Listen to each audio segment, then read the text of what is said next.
Shabbat Shalom para todos mis hermanos, Yahweh los bendiga, que esté con todos nosotros en este día, que nos acompañe en una nueva enseñanza, un nuevo pasaje, una nueva porción bíblica para estudiar, como cada día de reposo solemos hacer.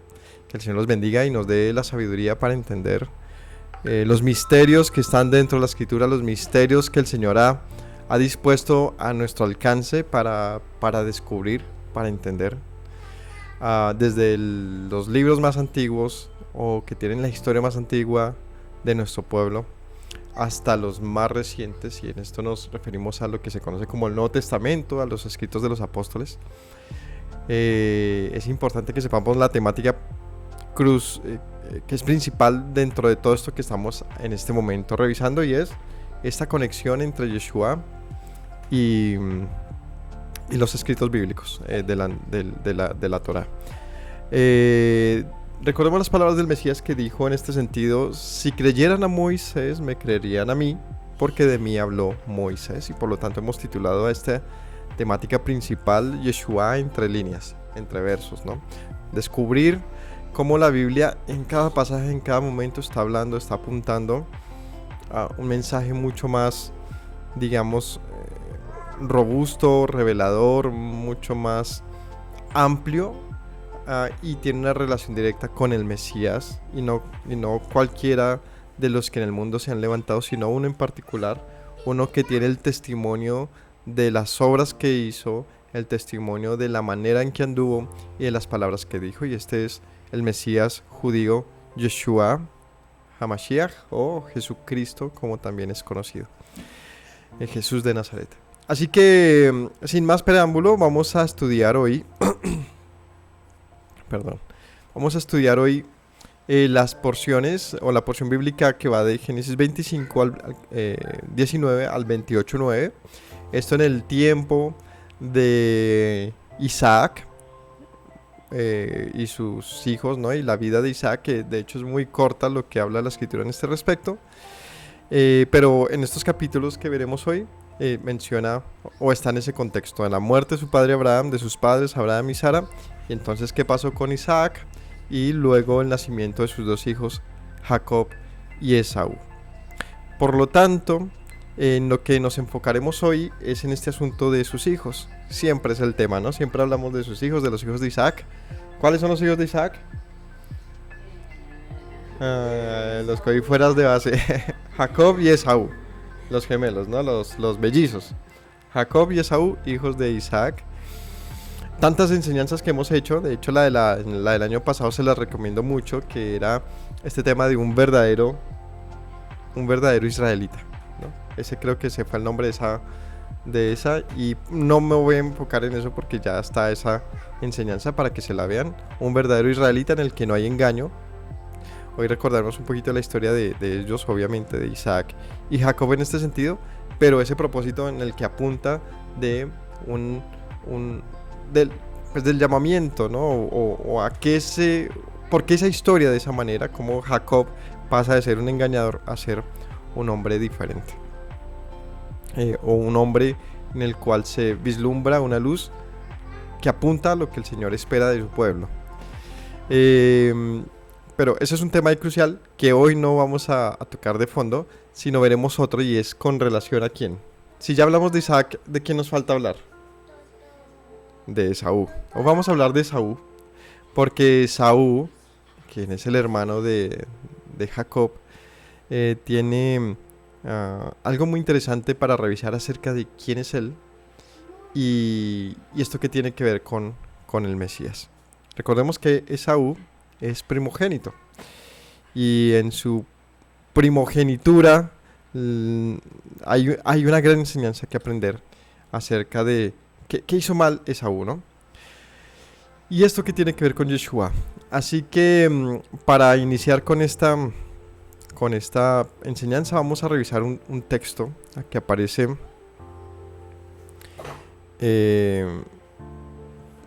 un texto que vamos a revisar en 1 Corintios capítulo 15, 47. Así que vayan a 1 Corintios.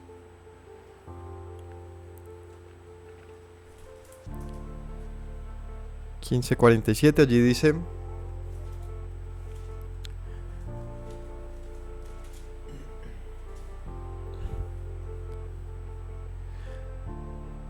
no, desde el 45, perdón. Así también está escrito: fue hecho el primer hombre, Adán, alma viviente; el postrer Adán, espíritu vivificante. Mas lo espiritual no es primero, sino lo animal, luego lo espiritual. El primer hombre es de la tierra terrenal; el segundo hombre, que es el Señor, es del cielo. Cual el terrenal, tales también los terrenales; y cual el celestial, tales también los celestiales. Y así como hemos traído la imagen del terrenal, traeremos también la imagen del celestial. Pero esto digo, hermanos, que la carne y la sangre no pueden heredar el reino de Dios, ni la corrupción hereda la incorrupción. Y aquí os digo un misterio: no todos dormiremos, pero todos seremos transformados. Vamos hasta ahí, luego ya vemos más el contexto de esto. Pero aquí mencionamos unos términos principales y las palabras clave que veremos hoy. Y es un Adán terrenal y un Adán celestial. Que obviamente dice aquí, ¿y cuál es este celestial? Dice aquí, el cual es el Señor. O sea, de acuerdo a este pasaje, este Adán celestial se refiere a Yeshua, el Señor, y un Adán terrenal que se refiere pues a nosotros, ¿no? A los humanos. Y vamos a ver entonces esto que tiene que ver con la historia de hoy de Isaac y de Esaú. Así que vamos a orar y vamos a revisar estos pasajes. Padre Celestial, te doy gracias en esta mañana por permitirnos buscarte, Señor, darnos la oportunidad y el privilegio de estudiar tu palabra, de tenerla en nuestra mesa, en nuestra mano, para poder acceder a ella, Señor, sin dificultades, sin un sesgo, sin que alguien nos lo impida, Señor. Nos has permitido buscarte y reconocerte, y yo te agradezco por ello. Danos sabiduría para entender y para aplicar todo lo que de esto podamos aplicar, todo lo que esto nos invite, Señor, y nos lleve a acercarnos hacia ti, te lo ruego. En el nombre de Yeshua. Amén. Bueno, vamos a ir a los capítulos de hoy. Vamos a ir primeramente a ver el contexto, como siempre. Vamos a ir al capítulo... vamos a ir al capítulo 25.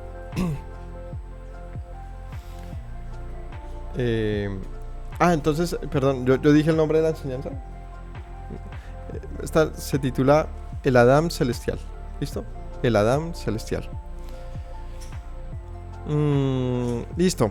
Vamos a ir al capítulo 25 de Génesis, desde el versículo 19, donde arranca esta enseñanza, para contextualizar.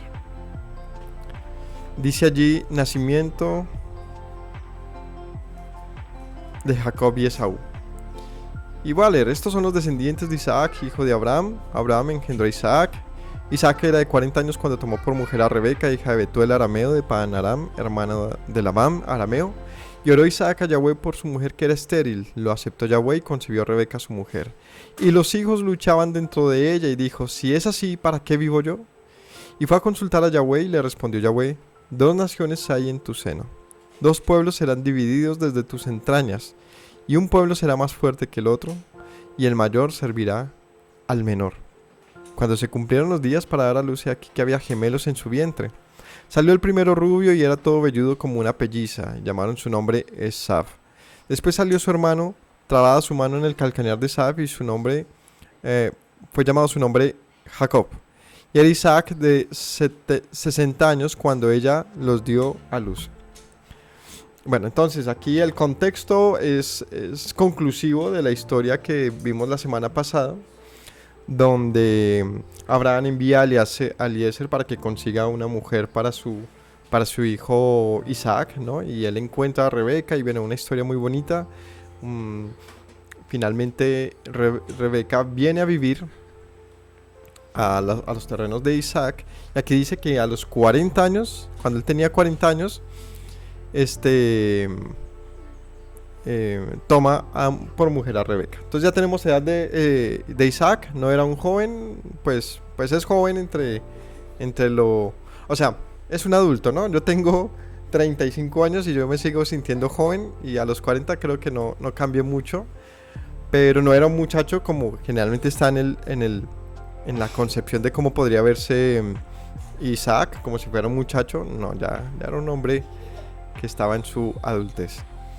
Y a los 60 años nace Isaac, ¿no? Dice acá, Jacob y Esaú.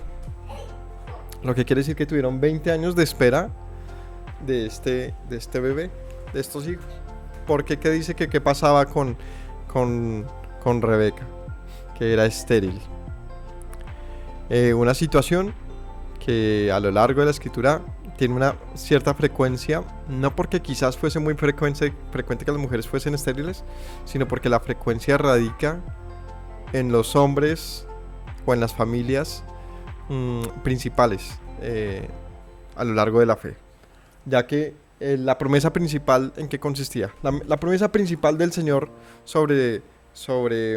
en la Biblia, ¿en qué consiste? La promesa principal está relacionada con la descendencia. Así que, de una manera muy curiosa, la prueba del Señor sobre sus hijos tiene que ver es justamente con creer o no creer, con atender a las promesas que Él ha dicho en torno a esto. Y vea lo curioso de esto, y es justamente en eso en donde viene la prueba principal, y es con la esterilidad. Como diciendo, aunque todo esté en contra de que se cumpla la promesa de ser pueblos contados como las estrellas del cielo, ¿no? Que es la promesa del Señor a Abraham. Aunque esa es la promesa principal, parecían limitados por familias que vivían una esterilidad importante. Donde la prueba mayor, al parecer la vive es Abraham con Sara en este sentido, ¿no? Porque Isaac, pues fueron, digamos, también es ártico, pero no fue tanto, ¿no? Fueron 20 años esperando, y a Abraham le tocó por allá casi a los 100 años esperando tener un hijo con su esposa. Y luego viene Jacob, él tiene también otras esposas, tiene 2 esposas y 2 concubinas, y con ellas tienen 12 hijos. Pero una de estas esposas, Raquel, también sufre una esterilidad importante, quien era la esposa, digamos, más amada por Jacob. Bueno, entonces hay un comentario pequeñito, ¿no? Acerca de la esterilidad como una señal de prueba, ¿no? No sé si lo hemos pensado, pero la esterilidad es algo importante a lo largo de la escritura, que principalmente significa cómo el Señor, ante toda probabilidad más bien, utiliza lo improbable para demostrar su poder, ¿no? Pues que no hay probabilidad de que con una persona estéril pues haya descendencia. Entonces Él dice, aunque esto sea improbable, yo les muestro que sí. Y justamente de matriarcas estériles el Señor hizo a su pueblo Israel, incontable. Dime cuántos hijos de Israel hay hoy en día. No lo puedes contar. O sea, en serio que no podemos hacerlo. Porque para contar a los hijos de Israel hoy, tendríamos que atravesar la cortina religiosa, atravesar la cortina étnica, atravesar la cortina geográfica, atravesar la cortina idiomática de todas las naciones de la tierra, incluso la cortina sanguínea. Y nos vamos a encontrar bajo cada piedra de este mundo un israelita. Y eso no lo sabemos. Es difícil también, obviamente. Tú puedes... O sea, digo que está esparcida, pero está en todo lugar. Y no cualquier piedra que levantas es un israelita. Pero tampoco podemos decir que no hay israelitas en medio de el volumen de piedras que hay en este mundo. Es decir, el plan magnífico del Señor consistía en esto, ¿no? En lanzar tan lejos como fuera la semilla de Abraham, al punto que siempre me siento muy orgulloso de decirlo. Aquí estamos en Colombia, ya cientos, miles de años de estos acontecimientos, a miles de kilómetros, con una cultura completamente diferente, un idioma, todo diferente, y aquí estamos, y digo, sin ningún problema y sin ningún temor y sin riesgo a equivocarme, digo, aquí estoy, un israelita más. Entonces, si yo lo digo y con completa convicción bíblica, ni siquiera porque haya sido, no sé, adoctrinado o me esté embutiendo en un asunto que no me corresponda, sino porque bíblicamente encuentro una correspondencia de esto, digo, si yo estoy aquí en el Pital, un pueblo que ni siquiera los colombianos conocen, porque la gente me pregunta ¿usted dónde vive? Yo le digo en el Pital. ¿Pitalito? No, en el Pital, Pitalito, que en el Pital, obvio, Pitalito, ¿no?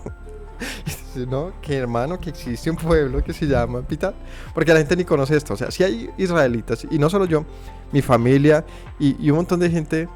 O sea, ya uno empieza a hablar de un cierto volumen. Yo digo, pues, ¿cómo no lo van a estar en el resto del mundo? Así que no podemos menospreciar nunca lo que parece estéril, porque allí están escondidas las promesas del Señor. Y pues también a modo de anécdota, hemos visto de cerca mucho este tema de la esterilidad recientemente, por lo menos con mi familia y en alguna medida con de pronto de cerca con mi esposa. Parecía que hubiese un problema de esterilidad. Digo que pareciera porque pues no pasó mucho tiempo, pero siempre 4 años para que ella quedara embarazada, pero parecía que hubiese un tema de esterilidad. Pero más de cerca quizás con mi cuñado y mi hermana, donde sí había un bloqueo importante en la reproducción, y después de como 10 años el Señor les concede un hijo. Y todo esto es sumamente edificante para pensar en el trasfondo de nuestra fe, Así que siempre el tema esterilidad en la Biblia merece ser considerado y ser entendido.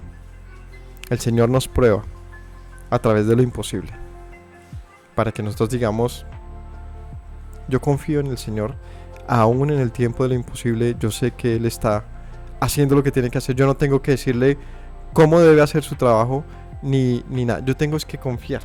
De eso se trata todo en esta vida. Confiar. Bien. Entonces, dice que en el 21 oró Isaac a Yahweh por su mujer que era estéril, lo aceptó Yahweh y concibió Rebeca su mujer. Y aquí también siempre, aunque lo hemos dicho muchas veces, pero otra vez se los recuerdo, es importante que nosotros como esposos marquemos ese acto de confianza, porque él es el que dice, pues no señora, no nos vamos a entristecer, vamos a orar por este asunto. Y él como esposo apoya obviamente a su mujer en la confianza del Señor, y demuestra que con una vida de oración y someter nuestras voluntades, someter nuestros deseos, nuestra esperanza, nuestros sueños a los pies del Señor, pues es el camino más rápido a alcanzarlos, si están en la voluntad del Señor. Y obviamente, ¿era esta la voluntad o no del Señor? Pues Él mismo lo había prometido, Él mismo había jurado, a tus descendientes daré estas tierras. Y si Isaac no tenía descendientes, pues o sea, entendemos que sí era la voluntad de que tuviese hijos. Pero ¿por qué no se los daba entonces? Ahí es donde está el punto nuestro. Es que nosotros tenemos que hacer nuestra parte. Y en este caso, pues ¿de qué tenía que el Señor probar en Isaac? Lo mismo que en Abraham. ¿Qué? Fidelidad. Fe, que confiara. Que no entendiese que estas descendencias vendrían por lo fructífera de su esposa, sino por el poder glorioso de Yahweh, quien puede hacer todo lo que ha prometido. Amén. Y versículo 22, los hijos luchaban dentro de ella y dijo, si es así, ¿para qué vivo? Fue a consultar a Yahweh y le respondió Yahweh, 2 naciones hay en tu seno, 2 pueblos serán divididos desde tus entrañas, un pueblo será más fuerte que el otro y el mayor servirá al menor. Y aquí viene un tema que es el que mayormente hemos conocido, y es cómo estos 2 hijos desde el vientre de su madre tuvieron un conflicto importante. ¿Quiénes son estos 2 hijos? Entonces aquí dice, hay 2 pueblos dentro, están divididos desde las entrañas. Y esto es muy interesante. ¿Por qué vendrían 2 pueblos, hijos de Abraham, hijos de las promesas? Ojo, este no era un aparecido allí porque sí, no. Era un hijo de Abraham, hijo de las promesas, hijo de Isaac, dividido con su hermano ¿cómo podría una misma fuente dar dos tipos de agua? ¿Cierto? Que pareciera eso, ¿no? Donde entre estos dos mismos pueblos vendría un conflicto, de lo cual dice acá, ellos están divididos desde siempre. Y uno será más fuerte que el otro, por lo tanto, viene aquí una profecía. El mayor servirá al menor. El mayor servirá al menor. Esto, ¿quién lo conoce? Rebeca, ¿no? Si es así, ¿para qué vivo yo? Y fue a consultar al Señor y el Señor le respondió. Entonces, ella conoce esto. El Señor le revela, le manifiesta. No sé cómo habrá sido, pero se lo manifiesta. Le dice, sí están peleando porque desde tu interior están en conflicto. Y cuando nazcan y crezcan, el mayor de ellos servirá al menor. O sea que esta madre ya sabía... No, el mayor servirá al menor. O sea que esta madre ya sabía que la historia con sus hijos iba a ser difícil. Y más adelante ella toma parte en esto. Intenta que esto se ejecute tal como el Señor se lo manifestó. Bueno, dice en el 24, cuando se cumplieron los días para dar a luz, aquí habían gemelos en su vientre, y salió el primero rubio, velludo como una pelliza, llamaron su nombre Esaf. Después salió su hermano trabado su mano al calcañar de Esaf, y fue llamado su nombre Jacob, y era Isaac de edad de 60 años cuando ella los dio a luz. Bueno, aquí vamos a hablar ahora sí de estos hijos de una manera más clara. El primero que nace se llama Esaf.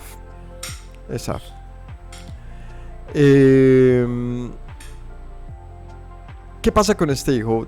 Dice unas características, ¿no? Dice que era rubio, velludo, como una peliza. Llamaron su nombre Esaf. La palabra para rubio que aparece aquí es Admoni. Entonces vamos a empezar a tomar apuntes o a memorizar esto. Admoni tienen en hebreo las siguientes letras. Viene una Aleph, una Dalet, una Mem, una Nun y una Yod. Esto se lee Admoni. Pero esta tiene una raíz, es decir, esta palabra viene de una raíz. ¿Qué se traduce de esto? Admoni, rojizo, cabello o piel, rojiza o rubia. Tiene su raíz en algo que tiene que ver con rojo, ¿sí? Admoni. Aquí me dice de dónde viene esta palabra, ¿sí? Vamos a ver. La palabra Admoni tiene una raíz más corta que es Aleph, Dalet y Mem. Y esta se traduce como Adam. Adam se traduce del Strong, se traduce como mostrar sangre en el rostro, rubor, enrojecerse, enrojecer, rojear, rojo, rubio. Adam, rojizo, un ser humano, un individuo, una especie humana. Adam como un gente humano, persona, un varón. El primer hombre, también un lugar. Adom, rosado, alazán, rojo. Y aquí viene una palabra interesante. Edom. Estas palabras que les he dicho, Adom, Adam y Edom, se escriben exactamente igual en hebreo. Para los que no lo saben. Adam, Edom, Adom se escriben igual. ¿Qué varía en su pronunciación? Pues el conocimiento del uso de esta palabra, ¿sí? Que hoy actualmente se utiliza bajo un sistema de vocales llamado las Nekudot, que nos permiten saber cómo se pronuncia, pero el resto hace falta ver el contexto. En otras palabras, podríamos decir que el origen de este Saf está muy relacionado, por lo menos desde algún punto de vista que querramos conectarlo, con Adam. ¿Y cuál Adam? Pues el Adam, el del inicio, el ser humano. Más allá del Adam histórico, es lo que representó este Adam histórico con su nombre. Cuando el Señor le dice, tu nombre será Adam, ¿no? La humanidad. Entonces, conectemos rápidamente con 1 Corintios, un Adam terrenal. ¿Listo? Estoy aquí haciendo una correlación así que parece muy rápida, muy no sé, muy que queramos conectarlo, pero no. Vamos a ver los hechos y vamos a ver que sí tiene una conexión profunda. Entonces, Adam, Adom, Edom tienen que ver con esto. El problema es con esta última palabra, que es Edom. Edom, rojo, gemelo mayor de Jacob. Y aquí región idumea ocupada por el Edom, edomita, idumea. Otra palabra es Odem, granate, alguna otra gema de color rojo, cornelia, piedra sárdica, sardo. Y bueno, hay muchas más variaciones que ya si tú le vas agregando más letras pues varía, ¿no? Pero tienen esta raíz hebrea, esta raíz en una misma palabra. Entonces dice aquí algo que busqué. Estas son palabras que se relacionan con la idea del color rojo, la región de Edom, la riqueza de estas raíces y su uso en hebreo a menudo agrega profundidad significativa a las palabras de la lengua hebrea. Muchas de esas conexiones tienen raíces en la escritura, en la historia y en la región. Se asocia a la idea de rojo, rojizo y es una raíz etimológicamente rica. Se encuentran varias otras palabras en el hebreo. Algunas de estas palabras relacionadas incluyen entonces Adom, significa rojo en hebreo, deriva de la raíz Adam, que se utiliza para escribir el color rojo, en referencia a objetos, ropa o cualquier cosa. Edom, además de ser el nombre de un territorio y un grupo de personas de la Biblia, ahorita veremos quién es este Edom, también significa rojo y se relaciona con el color del terreno rocoso de la región montañosa al sureste de Israel. Admi se refiere a algo que es de color rojo, que tiene propiedades relacionadas con el rojo, y Admoni, similar a Admoni, se refiere a algo rojo. Puede darse a escribir personas de cabello rojo o para referirse a objetos de este color. Esta palabra que acabo de mencionar, Admoni, es la que aparece en el texto original hebreo. Y salió el primero rubio, Admoni. ¿Listo? Entonces, toda esta etimología y todo este atumo de la filología nos hace saber que hay unas conexiones interesantes en algún grado, que ya veremos qué tan profundo sea ese grado, qué tan alto, pero en relación a el por qué es necesario mencionar qué tan rubio pudiese ser o no este hijo, ¿no? Bueno, dice que era rojizo, velludo, y llamaron su nombre Esaf. Y luego salió su hermano, trababa su mano en el calcañar y fue llamado su nombre Jacob, y era Isaac de 60 años cuando ella dio a luz a estos hijos. Y este Jacob sí hemos hecho ya en otras ocasiones, por eso les digo, vean la del año pasado, un estudio sobre sus nombres, porque él recibe varios nombres, pasa de Jacob a llamarse Israel, y este también tiene variaciones a lo largo. ¿Qué más hay que decir acerca de Esaf? Pues que aunque este fue su nombre, Esaú, también tiene otro nombre a lo largo de la historia que ya veremos. Como Jacob tiene un nombre y a lo largo de la historia recibe otro nombre. ¿Cuál es el otro nombre de Jacob? Israel. El otro nombre que recibe Esaú es Edom. Ya veremos dónde menciona esto. El versículo 27 dice: y crecieron los niños. Esaf fue diestro en la casa, hombre de campo, pero Jacob era varón quieto, que habitaba en tiendas. Amó Isaac a Esaú porque comía de su casa, mas Rebeca amaba a Jacob. Guisó Jacob un potaje, y volviendo Esaf del campo, cansado, dijo a Jacob: te ruego que me des a comer de ese guiso rojo, pues estoy muy cansado. Por tanto fue llamado su nombre Edom. Aquí viene un nombre con el que Esaú es conocido a lo largo de la historia. Edom.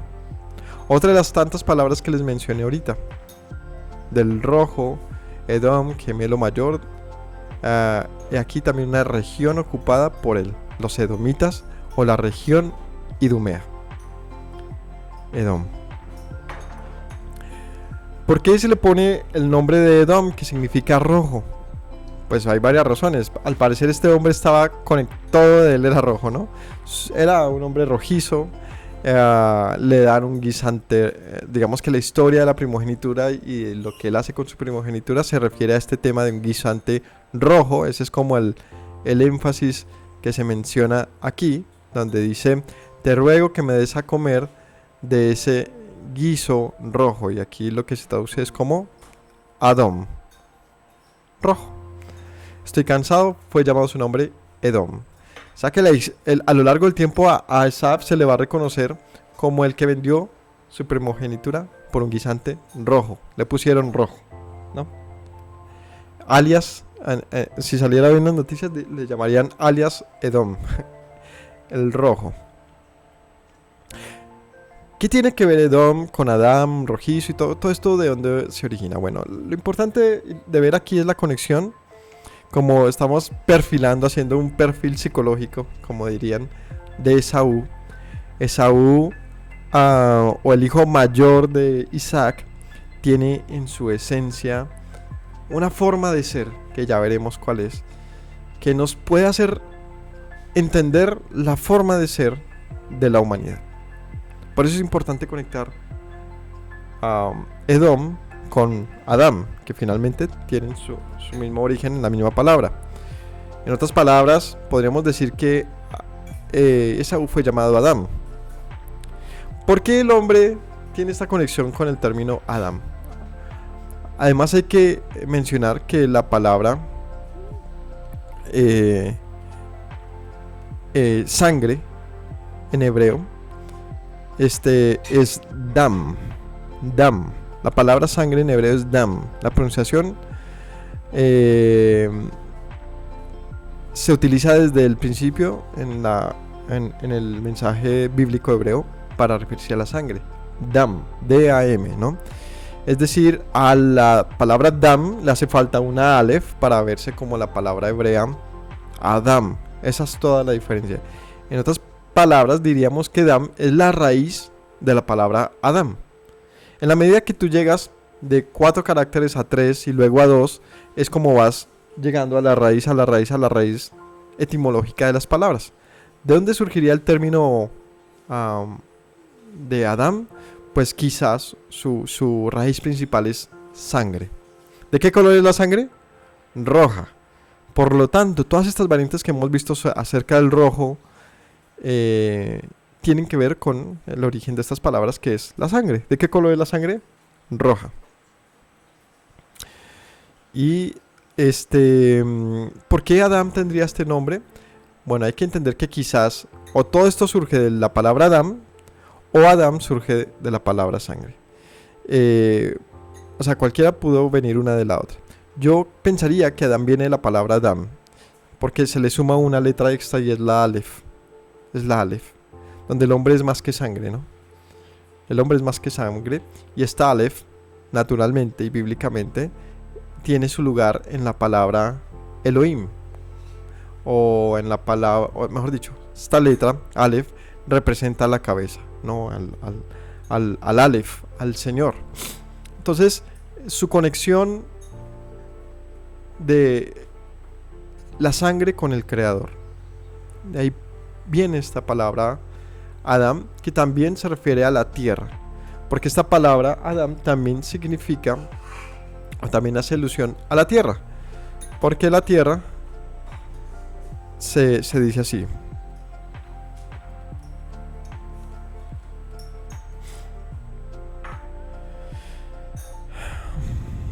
La tierra en hebreo se dice Adamá. Increíble, ¿no? Adamá es notable debido a la narrativa de la creación en la Biblia. En el relato de la creación dice que Dios formó al primer hombre, o Adán, a partir del polvo de la tierra, Adamá. Esta conexión etimológica enfatiza la relación intrínseca entre la humanidad, Adán, y la tierra, Adamá, en la cosmología bíblica, sugiriendo que el ser humano proviene de la tierra misma y que hay una profunda interconexión entre ambos. Por lo tanto, el hombre Adán refleja la idea de ser humano, está íntimamente relacionado con la tierra y fue creado a partir de ella. Impresionante, ¿no? Esto es muy chévere de ver y de analizar esta etimología y esta conexión bíblica en cada palabra. Entonces vemos que la tierra, que es Adamá, se conecta con Adán y se conecta con Dam, que es sangre, ¿no? Y finalmente se conecta con un hombre llamado Esaú, que luego es llamado Adán o Edom, por causa de que él vende su primogenitura por un plato de lentejas rojas. Él también era rojizo.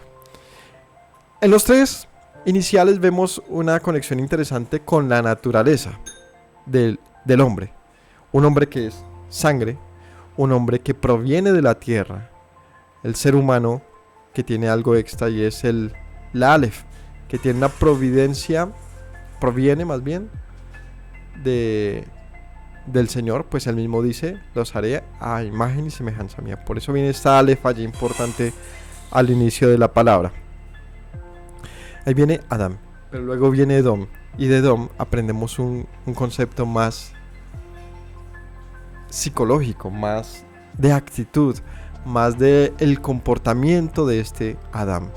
Así que nuestro esfuerzo debe ser conectar con este Adam original, con el Edom de Esaú, y entender por qué entonces el apóstol habla de hay un Adam espiritual, uno mayor, uno celestial, que difiere del terrenal. ¿Listo? Entonces, ¿cómo van ahí? ¿Perdidos? ¿Muchas palabras?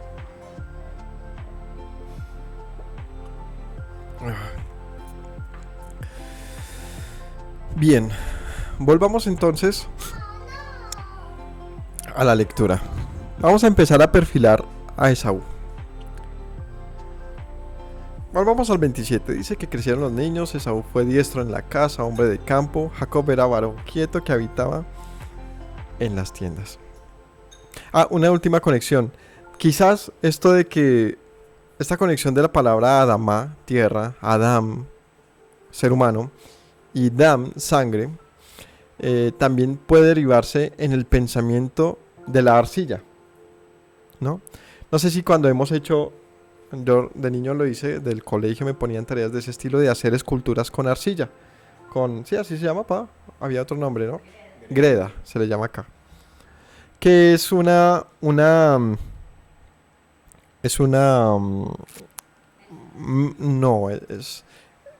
extracto que se hace de la tierra que tiene unas cualidades que permiten que se seque y se pueda formar esculturas. Es muy maleable, ¿no? No sé si lo han trabajado. Allá para los que han visto de pronto la película de Ghost, La sombra del amor, la escena típica que están formando unos vasos o unas cosas, unas figuras con un torno que va girando y allí se va moldeando. Eso que utilizan, esa masa que utilizan los escultores, mayormente los artesanos, esa greda, si la pensamos, generalmente tiene un tono café rojizo. Es más, una vez se seca y se pasa por el horno, por lo menos las que se hacen aquí en Colombia quedan rojas, quedan un tono bien rojo. Muy bonito, me encanta eso como se ve finalizado.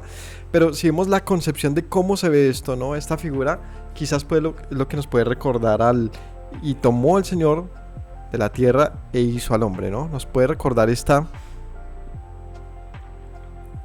narrativa donde una tierra rojiza forma un hombre, que nosotros en nuestra piel, por supuesto, predominan los tonos rojizos.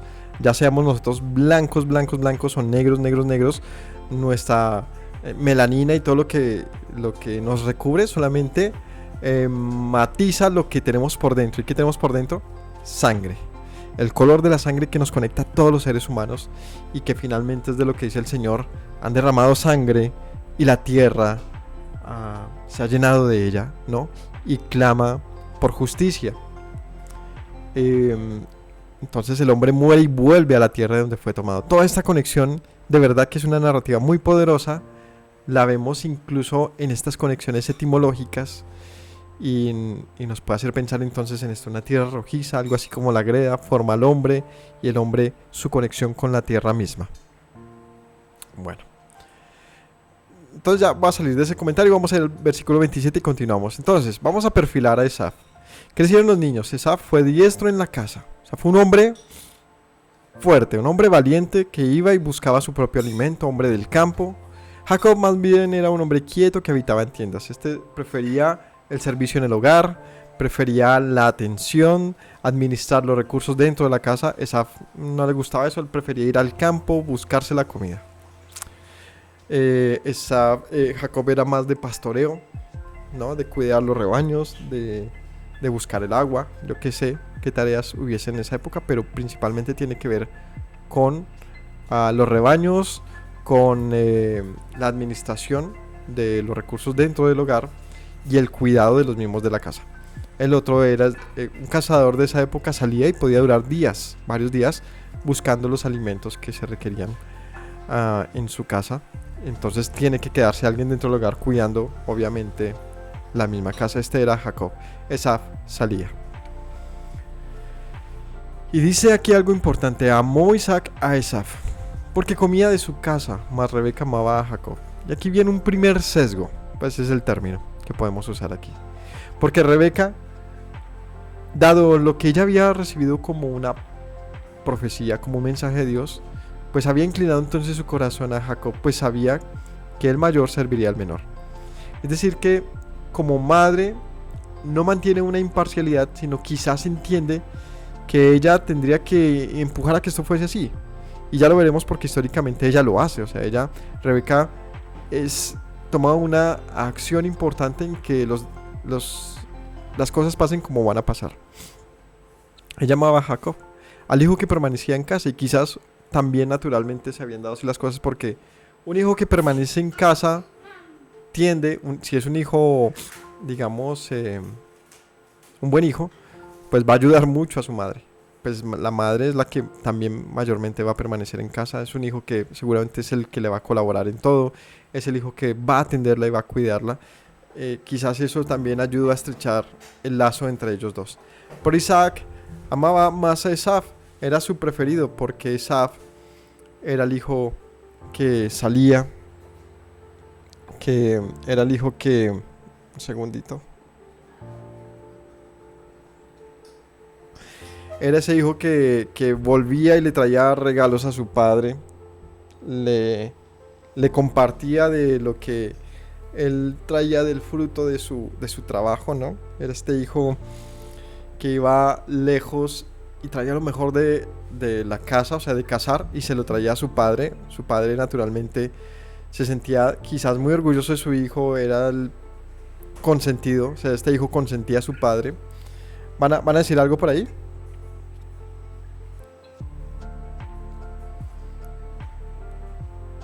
Adelante, quien quiera hacer un comentario, por favor.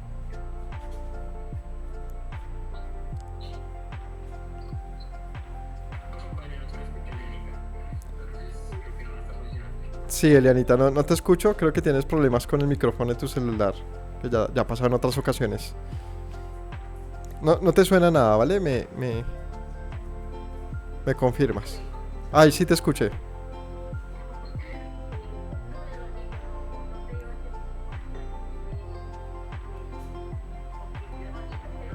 Ah, bueno, listo. No hay lío. No hay lío. Entonces, bueno, Isaac tenía entonces una inclinación por Esaú y Rebeca por Jacob. Y esta primer cuestión que pasa ahí intrafamiliar, pues como bien hemos aprendido en tantos proverbios y en tantas lecturas y en tanta historia, y no solamente bíblica sino de nuestras propias experiencias, un corazón inclinado de los padres hacia cierto hijo hace que esto genere ciertos problemas dentro del hogar, ¿no?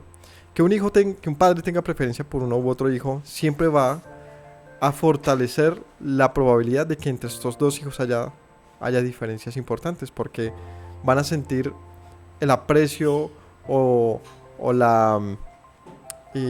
como van a sentirse más queridos por sus padres uno sobre el otro, y esto va a hacer que generalmente entre ellos haya un rifirrafe, un problema, ¿no?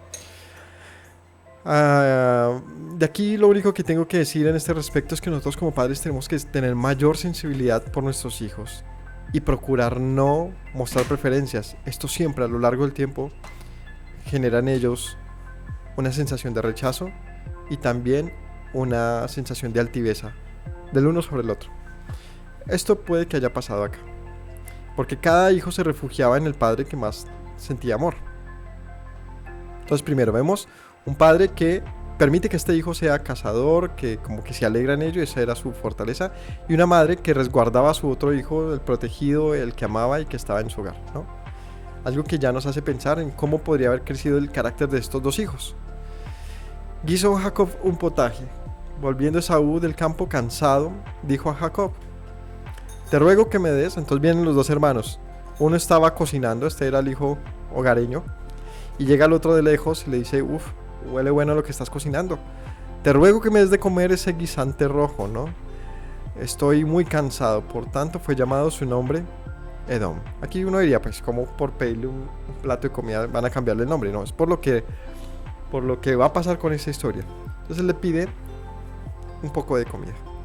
Y le dice, estoy cansado, tengo hambre. Y el hijo que está en casa está cocinando algo que la particularidad es que se veía rico y es que era rojo. 31. Jacob respondió, véndeme en este día tu primogenitura. Entonces dijo Esaú, he aquí que yo me voy a morir. ¿Para qué pues me servirá la primogenitura? Y dijo Jacob, júramelo en este día. Y él le juró y vendió a Jacob su primogenitura. Entonces Jacob dio a Esaú pan y el guisado de lentejas y las comió y bebió y se levantó y se fue. Y así, ojo, menospreció Esaf la primogenitura. Entonces aquí Jacob se aprovecha de esta situación para hacer lo que él quería. ¿Qué quería Jacob? Jacob quería lo que él sabía que su hermano no estaba valorando.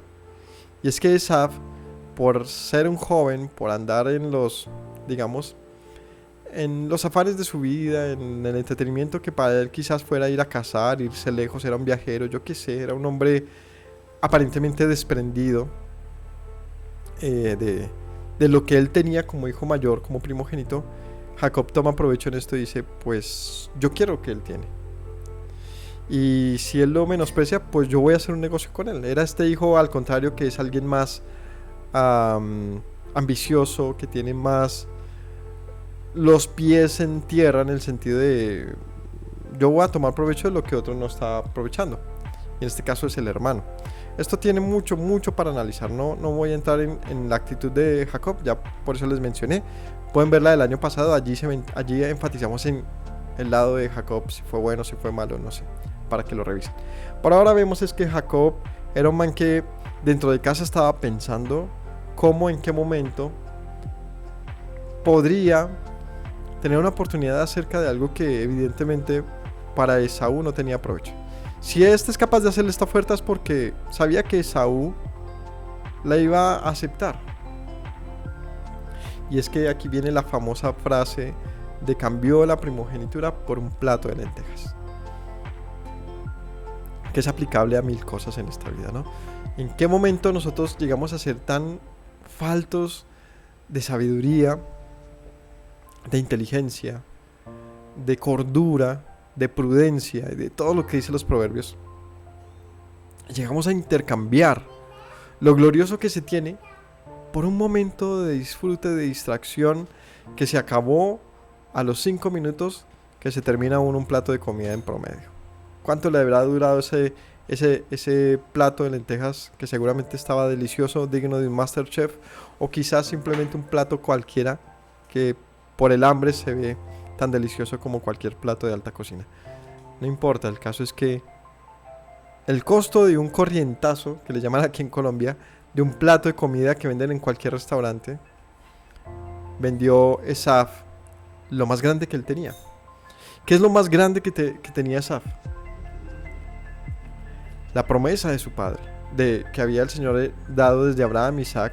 Él la tenía por ser primogénito, él podía llevarla a cabo, él podía ser el ¿cómo se llama? El patriarca destacado en esto y quien llevara la batuta. Lo menospreció. Dime.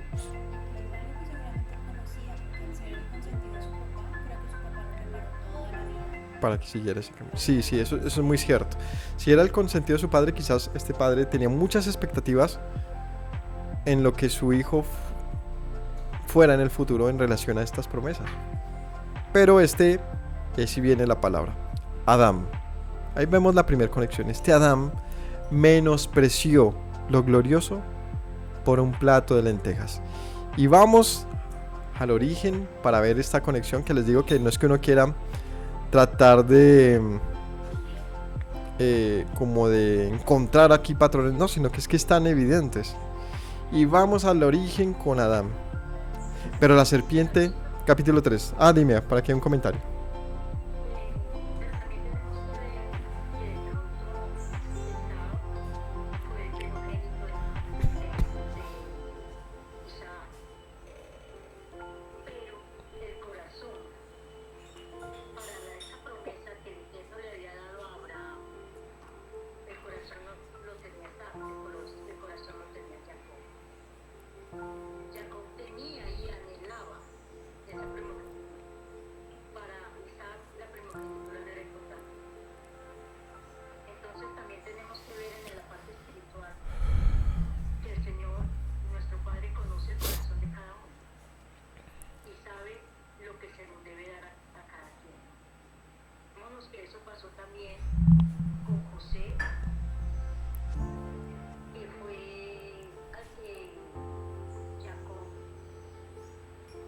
Aquí me hacen un comentario y es el tema de que evidentemente no había un corazón idóneo en Esaú para lo que, pues al propósito que Dios y su padre Isaac tenían en él, ¿no?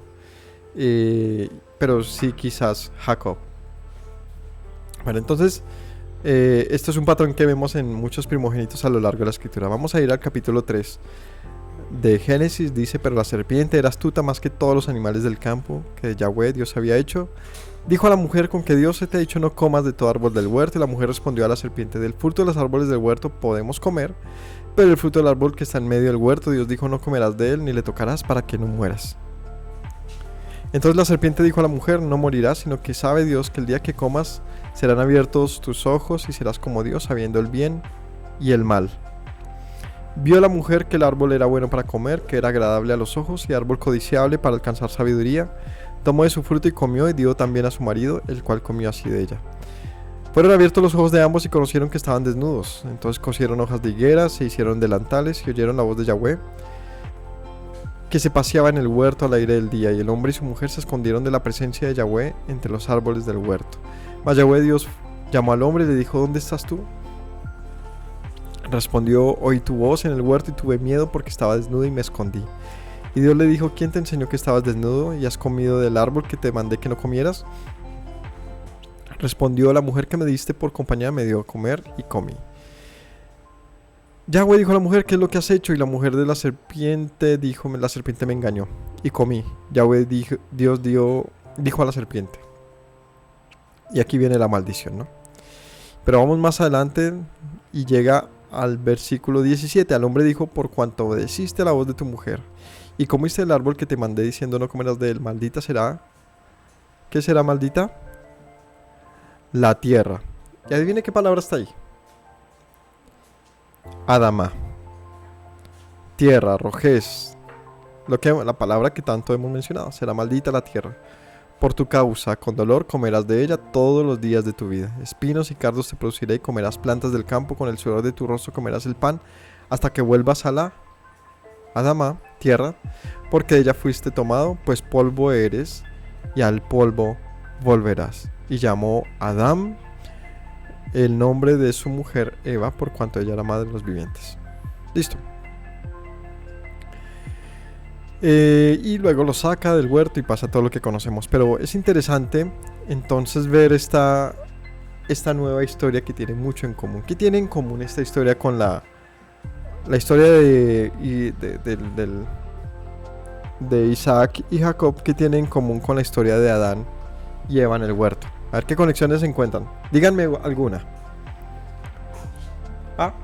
¿Alguna conexión? ¿Alguien? Levanten la mano, digan algo.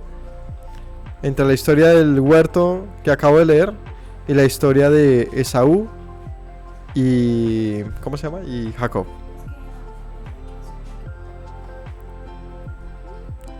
Que Adán rechazó lo que el Señor le había prometido. ¿Qué dice Elianita?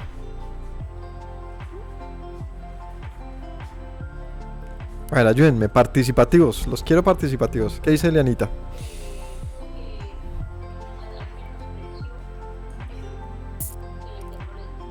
Listo, Adán menospreció. ¿Qué más? ¿Qué encuentran allá los otros conectados?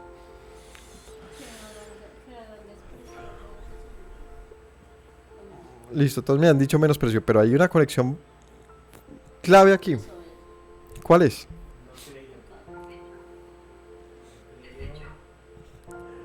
Comida. Me extraña. ¿Dónde están estos? ¿Cómo se llaman? Intérpretes hoy. Hay comida de por medio. Por un plato de lentejas menospreció la gloria y el otro por un fruto prohibido menospreció la gloria. Y Yeshua, y aquí viene la primera mención que hacemos de Yeshua en su historia. Cuando es tentado ¿con qué? Con comida. Su primer conexión cuando va al desierto, luego de haberse bautizado, dice que se le apareció Satanás en el desierto, le dijo, después de un ayuno de 40 días que llevaba el maestro, le dice, convierte estas piedras en pan, ¿no? y si eres el Hijo de Dios, conviértelas en pan. Y él le dice, no solo de pan vivirá el hombre, sino de toda palabra que sale de la boca de Dios. Y lo borró de inmediato en su intención, con la intención original a lo largo de la escritura. ¿Y cuál es? ¿Cuál es? Comida. ¿Pero por qué comida? ¿Qué representa la comida? Una vida, pero ojo, una vida de la cual tú comes y vuelves a tener hambre. Una vida, por lo tanto, efímera, vana, corta, simple, que para tenerla tenemos que todos los días, o sea, el Señor le dijo, oh, ¿quieres vivir de esa manera? O sea, todos los días tendrás que con el sudor de tu frente entonces encontrar esa vida. ¿Vemos? Ese es el punto de la raíz del menosprecio. Un hombre que quiere encontrar por sí mismo una vida que tenía ya gratis. O sea, él menosprecia toda la abundancia y generosidad del Señor y dice, yo no quiero eso, yo mismo quiero ir a buscarme. El Señor le dice, pues búscala tú. Pero ya entendemos qué significa que nosotros la busquemos, que es coger a manotadas el mar, como lo he mencionado en otras ocasiones. O sea, por más de que nos esforcemos, solamente podrás tener un puñado que te va a durar unos pocos segundos en la mano. Eso es el hombre atrapando la vida.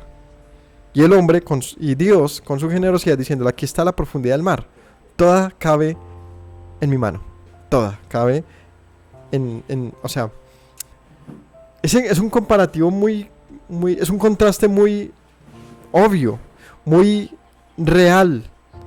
El hombre queriendo vivir por sí mismo es equivalente a un hombre atrapando el agua con sus manos. Un puñado no le sirve ni siquiera para tomarse una bocanada, no le sirve ni siquiera para saciar su sed. Y lo que le dura en su mano son un par de segundos que no le sirve ni siquiera para que le alcance a metérselo en la boca. Ese es el hombre tratando de buscar el fruto prohibido, el guisante. Y lo que ha menospreciado es equivalente a ir por el mar y tenerlo para sí. Y hundirse dentro de él. O si estamos hablando de algo potable de beber, en un río lleno de aguas vivas. Ese es el equivalente. Menospreciar la eternidad de un río que nunca termina, de aguas vivas, con un puñado de agua que él mismo quiere tomar. Entonces, primer conector de estas dos historias es el punto que desencadena el menosprecio. ¿Cuál es el punto que desencadena el menosprecio? En el Edén, que el hombre menospreció lo que el Señor le había dicho por querer ser igual a Dios. Y entonces va y come de algo que el Señor le dijo no comas. ¿Esto qué significa? Que el hombre no tuvo en cuenta las palabras del Señor cuando le dijo morirás cuando lo hagas. A él no le importaba no morir, o eso es lo que finalmente podemos leer. Es que el hombre menospreció la vida por comer algo que le representaba una ventaja de momento, rápida, ser igual a Dios. Esaú comete algo similar y es que menosprecia toda la promesa gloriosa dada desde Abraham como el padre de multitud de naciones como los cielos y ser la bendición para los pueblos. Dice, pero es que este guisante de lentejas está delicioso. Y menospreció por un instante toda la gloria, por un corto instante de satisfacción, de alegría. Por supuesto que comerse algo delicioso es magnífico, ¿no? Es algo que alegra, pero ¿cuánto te dura esa alegría? Pues lo que te dura atragantarte con eso y terminar diciendo, estoy muy lleno, ojalá hubiese comido un poco menos. Así es el comparativo de esto. Y entonces vemos el nivel de, ¿cómo decirlo? De necedad, de tontez de Esaú. Quizás él pensaba, no le da valor, ¿no? Como dice ahí, pues ¿para qué quiero tanta riqueza si me voy a morir? Dice. Y no era un hombre desprendido, no materialista, no es lo que está hablando acá, sino era un hombre que realmente no entendía el valor de las promesas que había el Señor consignado con sus padres. Era un hombre que por un instante había menospreciado todo lo que ya tenía. Y esto le había significado perderlo todo.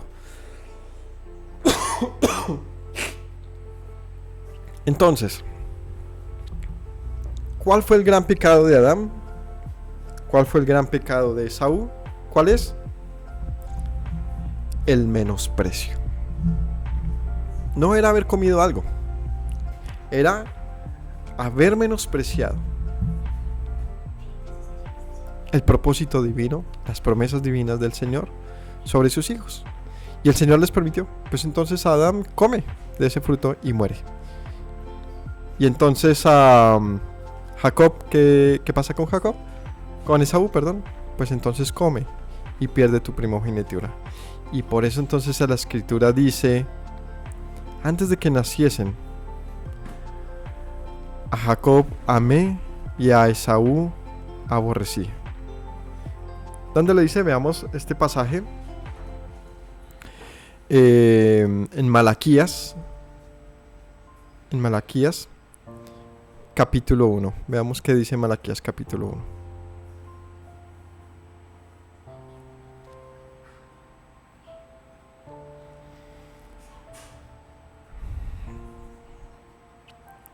Listo, dice allí: profecía de la palabra de Yahweh contra Israel por medio de Malaquías.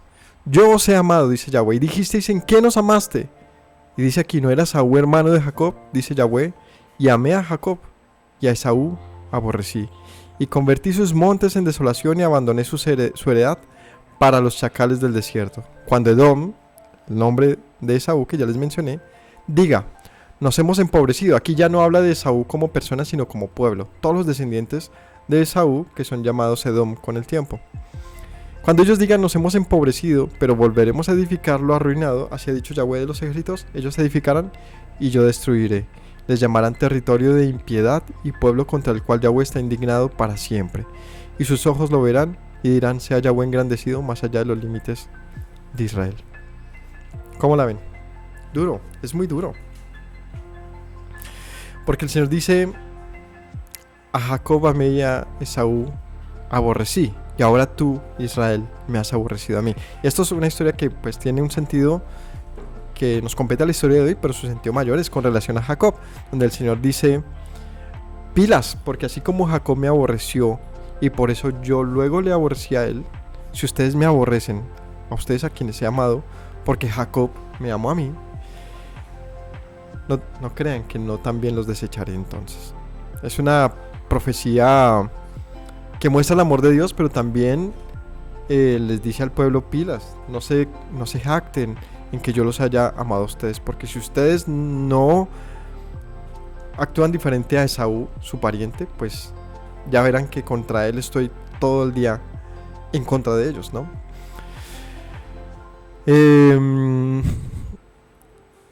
Y aquí continúa diciendo en el 6: el hijo honra al padre y el siervo a su señor.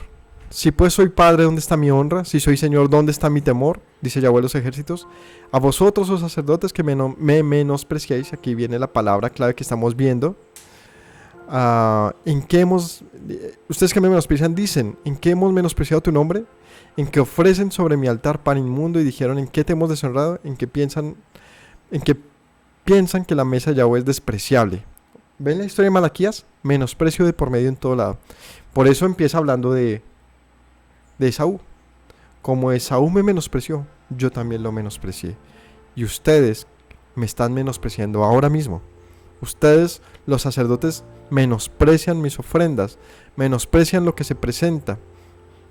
¿En qué piensan ustedes piensan que la mesa de Yahweh es despreciable? Cuando ofrecen el animal ciego para el sacrificio, ¿no es malo? Asimismo, cuando ofrecen el cojo o el enfermo, ¿no es malo? Preséntenlo pues a su príncipe. ¿Acaso se agradará de ustedes? ¿O les será acepto? Dice Yahweh de los ejércitos. Ahora pues, oren por el favor de Dios, para que tenga piedad de nosotros. Pero, ¿cómo pueden agradarles si hacen estas cosas? Dice Yahweh de los ejércitos. ¿Quién también hay de ustedes que cierre las puertas o alumbre en mi altar de balde? No tengo complacencia en ustedes, dice Yahweh de los ejércitos, ni de su mano aceptaré ofrenda. Porque desde donde el sol nace hasta donde se pone, es grande mi nombre entre las naciones, y en todo lugar se ofrecerá mi nombre incienso y ofrenda limpia, porque grande es mi nombre entre las naciones, dice Yahweh. Y ustedes lo han profanado cuando dicen: inmunda es la mesa de Yahweh, y cuando dicen que su alimento es despreciable. Además han dicho: qué fastidio es esto, y me desprecian, dice Yahweh de los ejércitos. Trajeron lo hurtado, lo cojo, lo enfermo y presentan ofrenda. ¿Aceptaré yo esto de su mano? Dice Yahweh. Maldito el que engaña, al que teniendo machos en su rebaño promete y sacrifica a Yahweh lo dañado. Yo soy gran rey, dice Yahweh de los ejércitos, y mi nombre es temible en todas las naciones. Este es Malaquías es un libro impresionante. Pero por ahora, ¿cuál es la palabra clave entonces que estamos encontrando entre Esaú, Adán y sus actos? ¿Cuál es la palabra clave que he mencionado bastante ahora? Sí, me están poniendo cuidado. ¿Cuál es? ¿Ah? ¿Alguien que levante la mano? No. Menosprecio. El desprecio. La palabra clave aquí es desprecio. Desprecio. Pero no como que el Señor desprecia al hombre, sino que el hombre ha despreciado al Señor. Y por lo tanto, el Señor dice, yo los he aborrecido. Duro, ¿no? Por cuanto ustedes me menospreciaron, entonces yo los he menospreciado. Si soy Señor, ¿dónde está mi honra? Y aquí ya se lo dices a Jacob, pero diciéndoles, ojo, porque así como hice con Esaú, puedo hacer con ustedes. Si ustedes me menosprecian y si siguen haciéndolo, si siguen prometiéndome una vida acepta, de ofrenda, de integridad, pues no me metan gato por liebre, como decimos en Colombia. No me falseen la ofrenda. Y esto aplica en el sentido de, tú le dices al Señor, Señor, yo quiero hacer lo correcto, yo quiero vivir para ti, y luego le presentas algo completamente diferente y contradictorio a esto. Pilas. Aquí hay una advertencia para nosotros, ¿no? Cualquiera que busque al Señor. Pero vemos en la historia esta actitud de Esaú, de desprecio acerca del Señor, no como Abraham e Isaac, que buscaron mantener la promesa, sino como alguien que dice, pues, eso no es nada. Pues que el Señor dice, que yo también te he desechado a ti y a tu descendencia, porque pues no hay nada que hacer con un padre que no le puede instruir a sus hijos, que no les va a instruir a sus hijos el valor por lo que es vital, por lo que es importante, por lo que tiene gloria. Otra actitud y otra manera fue la de Jacob.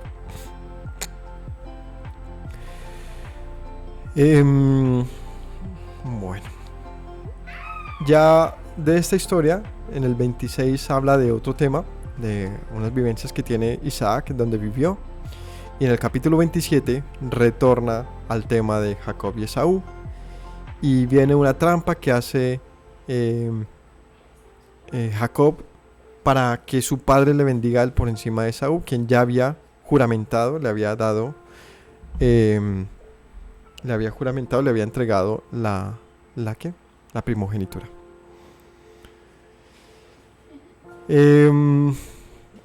Esta historia está completa en la parashá del año pasado, pero quiero que veamos un pasaje aquí particular, y es cuando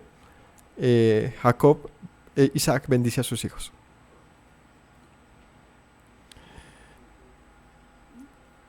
Vamos a ir al capítulo 27 y dice: resulta aquí en esta historia que Jacob se disfraza de Esaú. Su padre ya estaba ciego y viejo. Isaac estaba ya, digamos, muy avanzado en edad y no logra diferenciar realmente entre sus dos hijos, y Jacob se hace pasar por Esaú, de tal manera que su padre, quien no sabía del negocio de sus dos hijos, o si lo sabía no lo había autorizado, termina bendiciendo con sus palabras a este hijo mayor, quien le engaña. Le engaña porque buscaba lo que Esaú había menospreciado. Y dice aquí lo siguiente: cuando lo va a bendecir, dice: mira el olor de mi hijo como el olor del campo que Yahweh ha bendecido. Dios pues te dé del rocío del cielo, de las grosuras de la tierra, y abundancia de trigo y de mosto. Te sirvan los pueblos y naciones se inclinen a ti. Sé Señor de tus hermanos, se inclinan ante ti los hijos de tu madre. Malditos sean los que te maldigan y benditos los que te bendigan. Esta es una bendición que viene del Señor, le da a Abraham y Isaac. Pues aquí Isaac se la da a Jacob: que te maldigan malditos los que te maldigan y benditos los que te bendigan. Aconteció luego que Isaac, acabando de bendecir a Jacob, apenas había salido Jacob de delante de Isaac su padre, Esaú su hermano volvió de cazar. Y aquí más adelante, luego de cuando llega, dice aquí en el 32, Isaac su padre le dijo: ¿quién eres tú? O sea, cuando llega el otro hijo, que era realmente el primogénito le dice: padre, bendíceme. Y él le dice: ¿quién eres tú? Él le dice: soy pues tu hijo Esaú. Se estremeció Isaac grandemente y dijo: ¿quién es entonces el que vino aquí, que me trajo también de la casa, o sea, de haber casado? Y me dijo, me dio y comí, y tomé antes que vinieras. Lo bendije, él será bendito entonces. Cuando Esaú oyó las palabras de su padre, clamó con una muy grande y amarga exclamación. Y dijo: bendíceme también a mí, padre mío. Y él dijo: vino tu hermano con engaño y tomó tu bendición. Esaú respondió: bien llamaron su nombre Jacob. Todo esto lo pueden ver en la parashá del año pasado, donde entendemos por qué.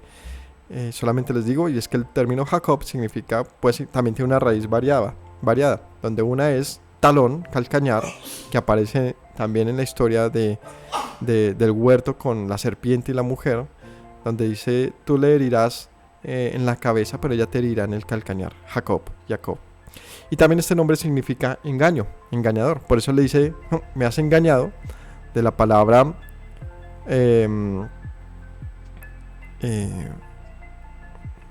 creo que es Yakaf o algo así. Y dice: por eso tu nombre bien es Jacob, ¿no? Que es engañador. Bueno, la palabra aparece en suplantar. Akaf, hincharse, usado como denomina atrapar del talón. También restringir, sostener, engañar, suplantar, falacia, calcañar, detener. Entonces dice: Esaú dijo: bien tu nombre es Jacob, pues me has suplantado, ¿no? Entonces le dice: bien tu nombre es Jacob, pues tú me has Akaf. ¿Sí? Vemos ese uso que hace su mismo padre para decir: hijo, tu nombre tiene que cambiar porque eres un engañador ahora mismo. Se apoderó de mi primogenitura, dijo Esaú, y aquí ahora que ha tomado mi bendición. Y dijo: ¿no has guardado bendición para mí? Isaac respondió y dijo a Esaú: he aquí que yo he puesto por señor tuyo a tu hermano, y he dado por siervos a todos tus hermanos. De trigo y de vino le he provisto, ¿qué pues haré por ti ahora, hijo mío? Esaú respondió a su padre: no tienes más que una sola bendición, padre mío, bendíceme también. Alzó la voz y lloró. O sea, como que cayó en cuenta: uy, ¿qué hice? O sea, le pasó la de un hombre imprudente. Obviamente podemos decir: pobre hombre, ¿no? Claro, o sea, le acaba de pasar una desgracia. Pero es una desgracia que él mismo suscitó. Pues él mismo fue el que le dijo a su hermano: dame del guisante, y estoy dispuesto a tramitar contigo un negocio con tal de que lo pueda comer. Y este negocio era perderlo todo. Fue muy torpe y lo juramentó. Lo que pasa es que Jacob llevó a cabo sus planes hasta que esto fuese un hecho consumado. Y esto significaba que su padre, quien era dueño de la bendición, es decir, Isaac, pues terminase bendiciéndolo a él sobre su hermano. Delante de Isaac, quizás este negocio era una completa ridiculez. Por eso lo hacía a escondidas y con engaños. Isaac le dijo entonces: tu habitación será de grosuras en la tierra. El rocío de los cielos de arriba, por tu espada vivirás y a tu hermano servirás. Y sucederá que cuando te fortalezcas, descargarás su yugo de tu cerviz. Aquí viene un asunto interesante. Y es que una vez más le dice: pues tú vivirás por tu espada. Y vas a servir a tu hermano, por llegar al momento en que tú sueltes el yugo de tu cerviz. Es decir, en la historia de Israel, cuando vamos más adelante, épocas de los reyes, acontece esto de que dice Segunda de Reyes 8:20. En el territorio, dice allí: con todo esto, desde el 19, Yahweh no quiso destruir a Judá por amor de David su siervo, porque había prometido darle lámpara a él y a sus hijos perpetuamente. En el tiempo de él se rebeló Edom contra el dominio de Judá y pusieron rey sobre ellos. Entonces aquí menciona que en alguna época de los reyes de Judá, por la misma desobediencia, esto es en el reinado de Joram, en la época de este rey, dice aquí en el 18: anduvo en el camino de los reyes de Israel, como hizo la casa de Acab, tuvo una hija y fue su mujer, hizo lo malo ante los ojos de Yahweh. Entonces dice: este hizo lo malo delante del Señor. Con todo esto el Señor no quiso destruir la casa de Judá por amor de su siervo David, pues había prometido darle lámpara a él y a sus hijos perpetuamente. Y dice: en ese tiempo se rebeló Edom. O sea, por causa del pecado de Israel, flaqueó, Edom se fortalece y Edom logra desvincularse del yugo, pues Edom se había convertido algo así como en una ciudad controlada por Israel, con cierta independencia pero controlada. Ellos logran su independencia, pero pues ellos finalmente también tienen el destino que... Era un pueblo malvado, los edomitas, pero el Señor no los había ordenado destruir. Con el tiempo terminan desapareciendo. Los edomitas ocupan la región del sur de Judá, lo que fue Petra, ¿no? Lo que es Petra actualmente. Esta región de montañosa, rocosa, vivían en cuevas, vivían de una manera muy primitiva y también pues con muchas fortalezas, pero alejados, digamos, que de la riqueza natural que hay en lugares altos de las montañas en Israel. Estos quedaron fue en una parte muy desértica. Y crecen con un deseo de venganza fuerte sobre Judá, y en diferentes ocasiones estos van y asesinan a muchos judíos y hacen muchas cosas en los tiempos, por ejemplo, si no estoy mal, de Babilonia, creo que es en un caso, y en otro es en el tiempo de los griegos, cuando vienen estas matanzas y la dispersión. Si no estoy mal, ellos cogen y a todo judío que iba escapando lo iban asesinando, a todo israelita. No recuerdo la historia, no estoy mal si es en la época de los macabeos o es en la época de Babilonia, pero es en un momento de destrucción de Israel, donde los edomitas hacen su venganza y en vez de ayudarles, pues finalmente eran sus parientes. Ellos lo que encuentran es el momento de liberar toda su opresión también y de darles muerte. Este tema de las venganzas con las que crecen los pueblos, ¿no? Acaba de mencionar, recientemente Elon Musk dice, este gran, digamos, un hombre muy importante de la actualidad, dice: por cada niño palestino que muere, surgen muchos más jamás. Y esto es bíblico. Está diciendo que en la medida que se hacen actos de venganza, lo que se crea es una mayor venganza. Porque lo más probable es que los pueblos se llenan de más ira, los familiares buscan mayor venganza, y con cada inocente muerto lo que se va a crear es una familia, un pueblo lleno, o sea, muchas más personas buscando vengar la muerte de los inocentes. Eso es una evidencia bíblica de esto, que la opresión que hizo Judá sobre los edomitas hizo que estos en su venganza no les tendieran la mano, sino que al contrario buscaran asesinarlos. Esto también les llevó a ellos a su propio exterminio, obviamente, pero digo que esa es la razón de las cosas. Y ante la gran pregunta teológica y crítica acerca del Señor, de cómo pudiera acabar pueblos enteros en la antigüedad, pues tiene mucho que ver con esto, el tema de la venganza, de que un pueblo que pudiese permanecer naturalmente iba a vengar su misma existencia. Hay algo que se desconoce y que se tiene que saber, y es que la razón de la destrucción antigua que el Señor hacía sobre ciertos pueblos, donde dice acaben hasta con los niños y todo, tiene que ver con un juicio, más no con una venganza. Es decir, cuando el Señor ordena acabar con los cananeos, no es porque ellos le hubiesen hecho algo al pueblo de Israel. O sea, Israel no entraba a vengar nada propio, sino era por un edicto de Dios, ¿cómo se llama esto? Un juicio final que había decretado sobre esos pueblos, y lo que estaba haciendo era utilizar al pueblo de Israel como instrumento de juicio. Es diferente. Es pensar hoy qué está pasando en Palestina, si seguramente el Señor está emitiendo un juicio y está utilizando a Israel para ese juicio, por supuesto. Que no me cabe duda que personas que son tan malvadas como lo son este grupo extremista de Hamas, han elevado la ira del Señor también para darles su recompensa a sus mismos actos. Está acabando con el malvado.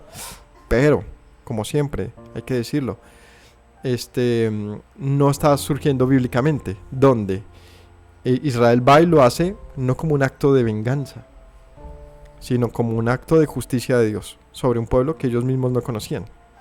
Pero lo que pasa hoy en día sí es un acto de venganza.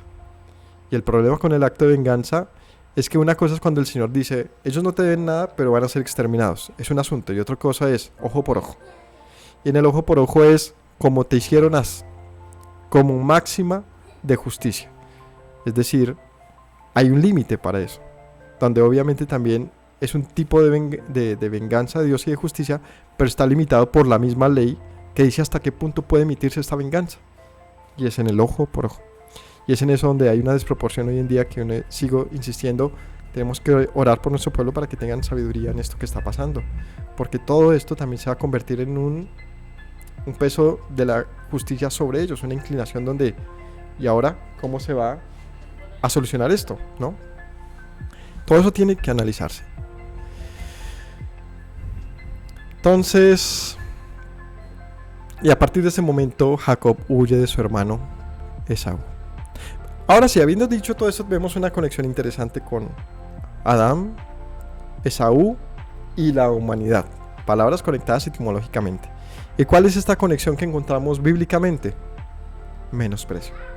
Hemos menospreciado al dador de la vida, de las promesas, de todo lo glorioso. Lo hemos reducido a un disfrute temporal. No importa cuánto dure, comamos y bebamos que mañana moriremos. Y así ha sido la concepción humana generalmente de todos con esta vida. Un menosprecio absoluto por la existencia. Pero hay unos pocos que están dispuestos a mucho con tal de obtener, de aceptar y de entender la vida.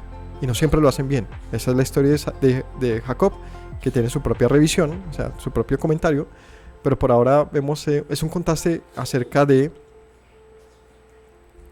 menosprecio. Jacob no menospreció, al contrario, valoró tanto que menospreció su propia vida con tal de obtener esto. Pues si bien sabemos, Jacob no recibió nada de esto, nada de las promesas inicialmente. Jacob tuvo que dejar su familia, tuvo que dejar a sus padres, tuvo que dejarlo todo y huir porque su hermano lo quería matar y su mismo papá le dice, vete.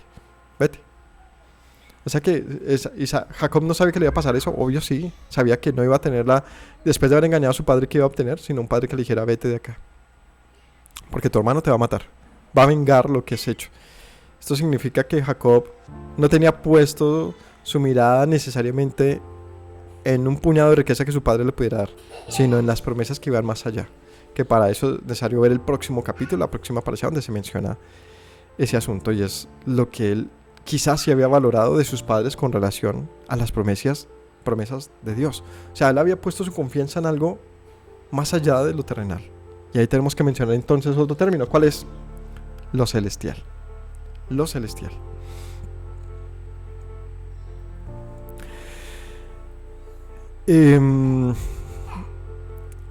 Tengo que meterme un momentico en el capítulo siguiente, 28, versículo 10, donde dice: salió pues Jacob de Berseba y fue a Harán, llegó a un cierto lugar, durmió allí porque el sol se había puesto, tomó de las piedras en aquel paraje y puso su cabecera y se acostó en aquel lugar. Soñó y aquí una escalera que estaba apoyada en tierra y su extremo tocaba el cielo, y aquí ángeles de Dios que subían y bajaban. Y aquí el Señor estaba en lo alto de ella, el cual dijo: soy Yahweh, el Dios de Abraham tu padre, el Dios de Isaac. La tierra en que estás acostado la daré a ti y a tu descendencia, será tu descendencia como el polvo de la tierra y se extenderá al occidente, al oriente, al norte y al sur. Todas las familias de la tierra serán benditas en ti y en tu simiente. Aquí que estoy contigo y te guardaré por donde quiera que fueres, y volveré a traerte a esta tierra, porque no te dejaré hasta que haya hecho todo lo que te he dicho. Despertó Jacob de su sueño y dijo: ciertamente Yahweh está en este lugar, y yo no lo sabía. Tuvo miedo y dijo: cuán terrible es este lugar. No es otra cosa que casa de Dios y puerta del cielo. Se levantó, tomó la piedra que había puesto por cabecera, alzó por señal, derramó aceite encima de ella y llamó el nombre de aquel lugar Betel, aunque su nombre era Or, ciudad luz. Se llamaba Luz, era el nombre de la ciudad primero. E hizo Jacob voto diciendo: si eres mi Dios, si vas conmigo y me guardas en este viaje que voy, y me das pan para comer y vestido para vestir, y si volviera en paz a esta casa de mi padre, Yahweh será mi Dios. Y esta piedra que he levantado por señal será casa de Dios, y de todo lo que me dieres, el diezmo apartaré para ti. Y bueno, esto ya es para la próxima porción, pero lo que quiero mencionar de aquí es como, en efecto, Jacob, esto es cuando él huye de su casa y se va para donde Labán, y se va con una mano adelante y otra atrás, y en ese momento tiene una conexión celestial, porque de Esaú no había más que un tema terrenal de: padre, pues mi bendición, ¿dónde están mis posesiones? Y le vas a dar todo a mi hermano. Jacob lo dejó todo, él no quería nada de lo que tenía ahí en casa. Él lo que buscaba era una bendición que iba más allá de lo terrenal, y eso es algo que se puede extraer de lo que estamos leyendo. Vamos a ir a Romanos capítulo 5.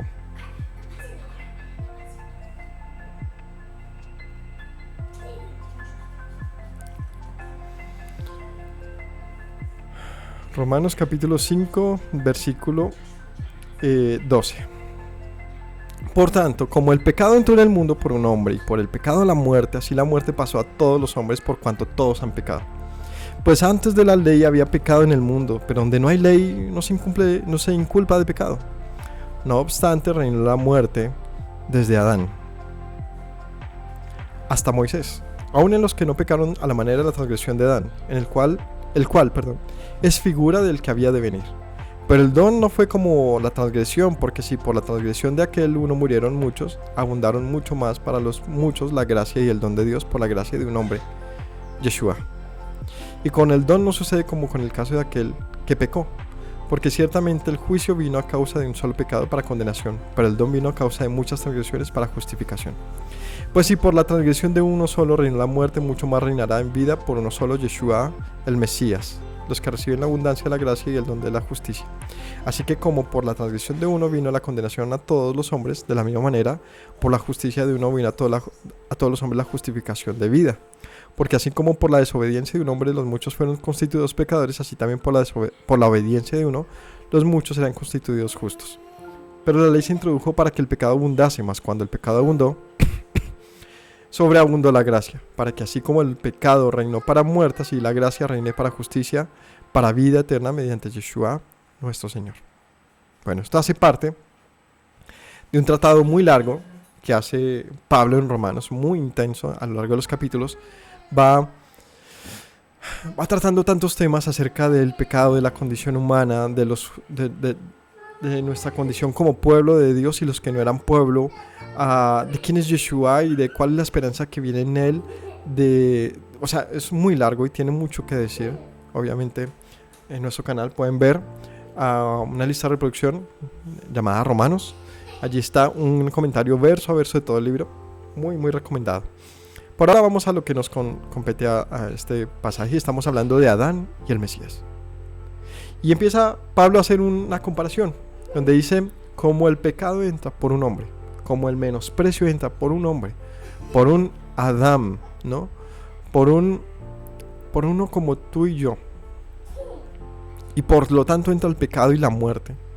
Así la muerte ha pasado a todos los hombres, pues todos hemos hecho lo mismo, ¿no?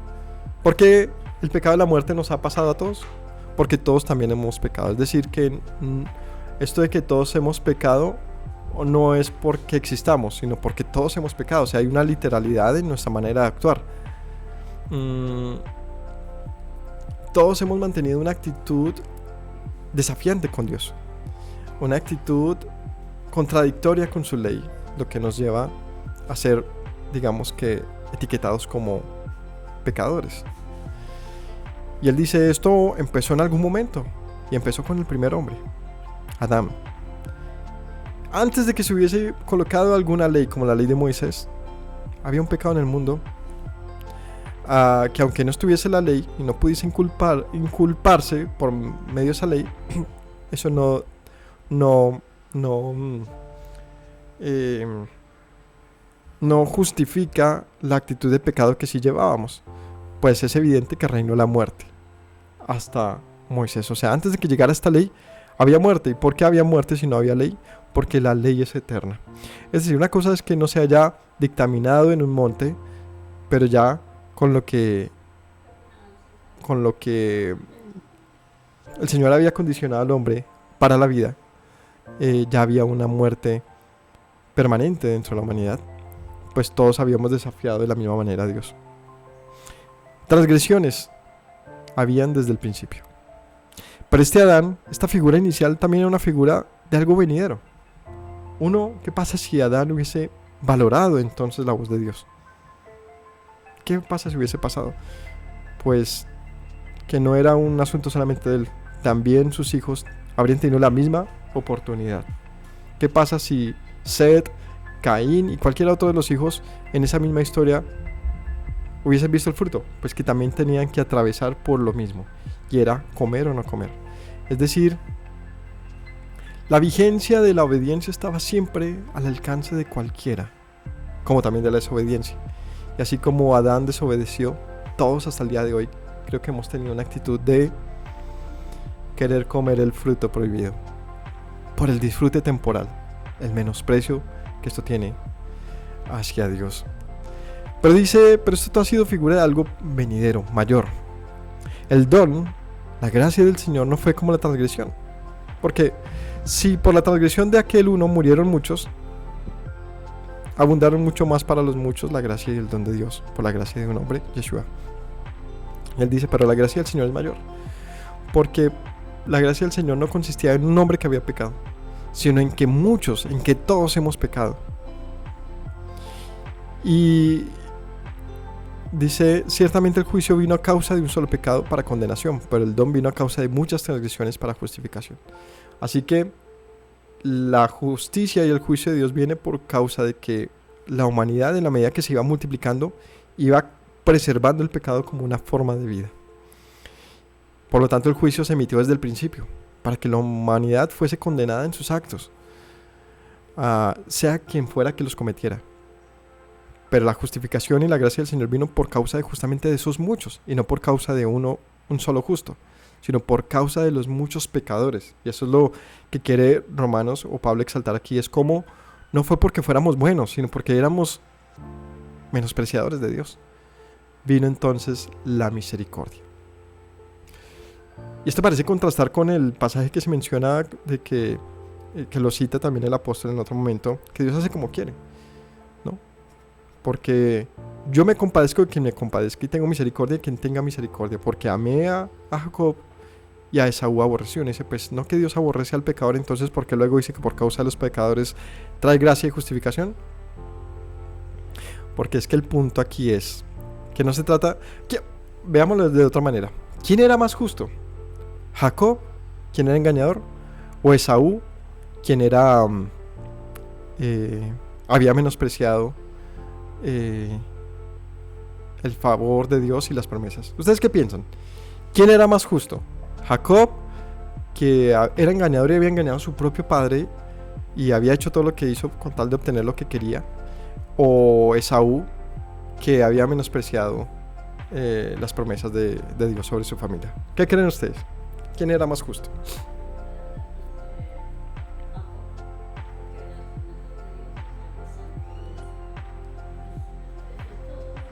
Aquí dicen, de pronto Jacob era más justo porque había escogido las promesas de Dios. ¿Ustedes qué dicen? Dale, Elianita. Yo pienso que tanto el uno como el otro tuvieron mucha culpa en hacer algo malo, porque primero, claro que también ahí entra Dios, ¿no? En el engaño que tuvo Jacob a Isaac, su padre, cuando lo engañó y se hizo pasar por otra persona. Ese fue un mal consejo que la mamá no había dado desde un principio. Y obviamente Saúl cometió el error de haber cortado con su primogenitura el guiso de lentejas, o bueno, el guiso rojo. Pero en este punto yo creo que por el corazón de Jacob, el Eterno le favoreció más a él, más no dejando de decir que lo que él hizo estuvo mal. De por sí, él llevó esa culpa hasta muchos años adelante cuando volvió a reencontrarse con su hermano. Gracias, Elianita. Entonces Elianita dice, pues los dos son culpables, pero la historia marcó una diferencia de parte de Dios acerca del uno del otro, y esto tenía que ver en la manera en que actuarían en el futuro, ¿no? Y bueno, sí, esa es la razón, y es verdad. Ambos eran culpables. Hay diferencia de pecado, hay pecados más graves que otros, hay mayores y menores. Pues es un asunto complicado, pero el caso es que ambos habían cometido pecados conscientemente, ¿no? Y una actitud de pecado consciente. Pero ¿por qué entonces Dios haría diferencia si uno era pecador como el otro? Pues porque la historia misma nos muestra que uno, en su actitud de pecado que sí tenía, desconociendo en el fondo que había una mejor manera siempre de hacer las cosas, tuvo una vida, ¿cómo le digo? Digamos, arrepentida y con la intención de valorar entonces lo que el Señor le había concedido pero cambiando y no estancándose como si lo hizo Esaf. Esaf pudo haber tenido otra actitud, es que ese es el punto, y es ¿qué hicimos finalmente todos con las oportunidades que hemos tenido en la vida? Esaf se llena de odio y de rencor contra su hermano y lo persigue para matarlo, en vez de, luego de haber vendido o sea, y cuando ya vemos, ya son viejos, ¿no? Ya son viejos. Es decir, pasaron muchos años y él nunca quiso intentar renegociar con su hermano lo que habían hecho. Él simplemente dejó así, o sea, son actitudes de vida, llamémoslo así. Son cosas que trascienden los tiempos y cuando una persona realmente no tiene una intención de algo, pues es porque es así, hay un menosprecio continuo. Pero cuando otra persona lucha por algo, es porque también tiene esa intención. Así que ambos pecadores, pero la gracia y la justificación alcanzó a uno y no a otro. ¿Por qué? Pues porque para alcanzar la justificación hay algo de por medio que tiene que estar. Y nos compete a nosotros. Y es buscar eso. Es extender nuestras manos a la gracia del Señor. ¿O no le dice Jacob al Señor? Pues si tú estás conmigo, si tú permaneces conmigo, entonces serás mi Dios. Lo que le está diciendo es, pues es que yo estoy dispuesto a hacer lo que tú me digas, pero quiero que estés conmigo. O sea, él valoraba la misericordia del Señor. Le dice, pues muéstrame que si es así, que tu misericordia ha de estar conmigo. Entonces, más allá de la gravedad de uno u otro pecado, el punto es ¿qué hacemos con nuestras decisiones? Y en efecto, la decisión de Jacob fue muy diferente de la de Esaú. Así que este Jacob representa una humanidad, sí, pecadora, que sí, comete muchas cosas, las hace mal, pero que también busca la misericordia del Señor, una humanidad que se refugia en un Dios de puedo perderlo todo, pero tú hazme volver a la vida, hazme entender. Es una humanidad que está dispuesta a entender al Señor. Es muy diferente a un Esaú que se apartó por completo del conocimiento de Dios. Entonces dice, pues por medio de los muchos pecadores han alcanzado también justificación. No todo el mundo, no, sino todos los que han venido a justicia. ¿Vemos? O sea, no es que como Yeshua murió, entonces toda la humanidad ha sido perdonada. No, eso no es bíblico, sino que por medio de él hay un camino de aceptación delante del Señor. ¿Para quién?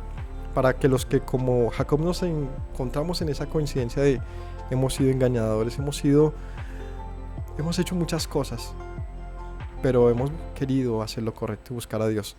Y en esa búsqueda de Dios hemos llegado al punto de necesitamos entonces hacer lo necesario para cambiar y refugiarnos en Él.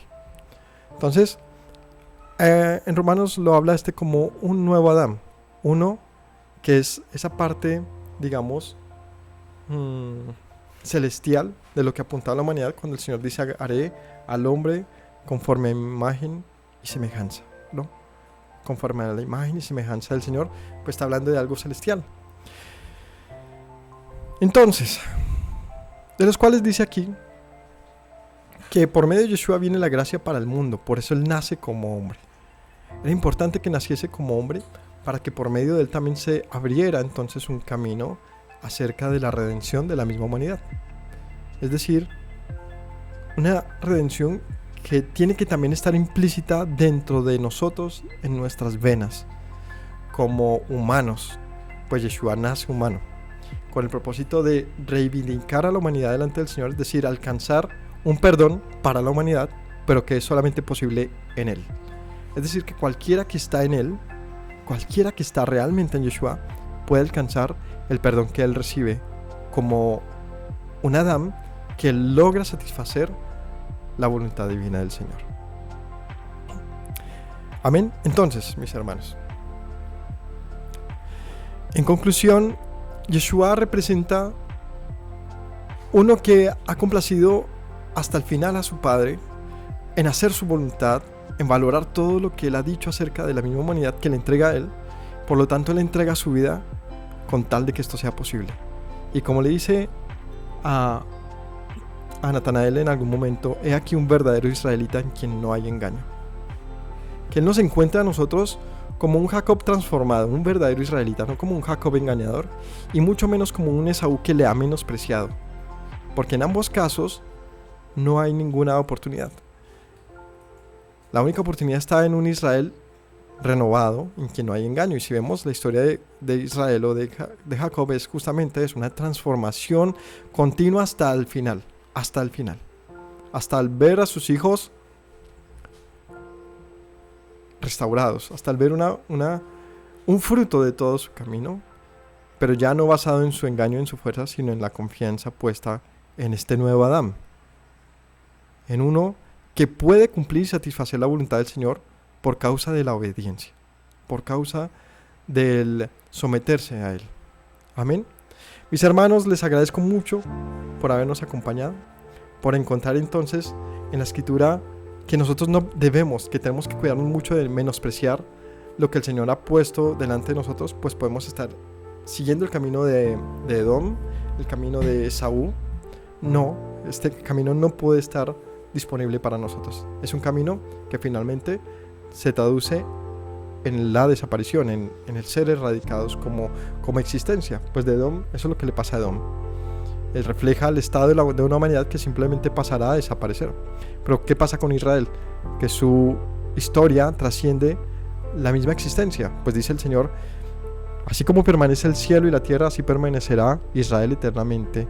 Hasta que deje de haber luna y cielos, así también desaparecerá Israel. Lo que está diciendo es un pueblo escogido eternamente para el Señor, siempre y cuando tenga la actitud de un verdadero israelita en quien no hay engaño, como dijo nuestro maestro, imitándolo a Él. Él es el verdadero israelita sin engaño. Él es el que tenemos que imitar en su comportamiento genuino delante del Señor, como dice Malaquías, no presentando ofrendas falsas, queriendo engañar al Señor, sino como un pueblo realmente entregado a hacer su voluntad. Que tengan todos un lindo día de Shabbat, que el Señor los bendiga y gracias por habernos acompañado a un estudio más. No olvidemos las palabras de nuestro maestro que nos dijo: si permanecen en mis palabras, serán verdaderamente mis discípulos y conocerán la verdad y la verdad les hará libres. Shalom para todos, bendiciones.